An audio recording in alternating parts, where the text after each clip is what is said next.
நாமக்கல் அருகே தாய், தந்தை, மகன் என 3 பேர் தூக்கிட்டு உயிரை மாய்த்து கொண்டதற்கு மருமகள் மற்றும் அவரது குடும்பத்தினரே காரணம் என உறவினர்கள் புகார் அளித்து உள்ளனர். வாடவந்தி பகுதியைச் சேர்ந்த செல்வராஜ், பூங்குடி தம்பதியின் மகன் சுரேந்தர் இவருக்கும் ஸ்னேகா என்பவருக்கும் கடந்த 6 மாதங்களுக்கு முன்பு திருமணம் நடைபெற்றது. இந்த சூழலில் கடந்த 15ஆம் தேதி செல்வராஜ், பூங்குடி, சுரேந்தர் ஆகிய 3 பேரும் வீட்டில் தூக்கிட்டு உயிரை மாய்த்து கொண்டனர். மரணத்திற்கு முன்பு அவர்கள் எடுத்த வீடியோ தற்போது வெளியாகியுள்ளது. அதில் தங்கள் மரணத்திற்கு ஸ்னேகா மற்றும் அவரது குடும்பத்தினரே காரணம் என அவர்கள் வாக்குமூலம் அளித்துள்ளனர். சாவுக்கு காரணம் என் பொண்டாட்டி தாங்க ஐயா.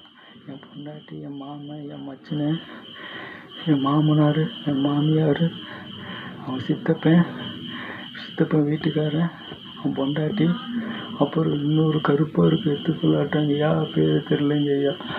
என் சாவு என்னை அடித்து குடும்பப்படுத்துனாங்க ஐயா. என்னால் பொறுக்க முடியல, நான் சாவுறேங்க ஐயா.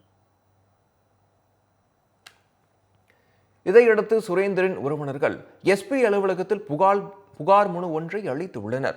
அதில் சுரேந்தரின் மனைவி ஸ்னேகா தனி குடித்தனம் போக வேண்டும் என கூறி தகராறு செய்து வந்ததாகவும், சொத்து மற்றும் நகைகளை தருமாறு அவரது குடும்பத்தினர் சுரேந்தரை தாக்கி சித்திரவதை செய்ததாகவும் கூறியுள்ளனர். எனவே ஸ்னேகா மற்றும் அவரது குடும்பத்தினர் மீது நடவடிக்கை எடுக்க வேண்டும் என்றும் கோரிக்கை விடுத்துள்ளனர்.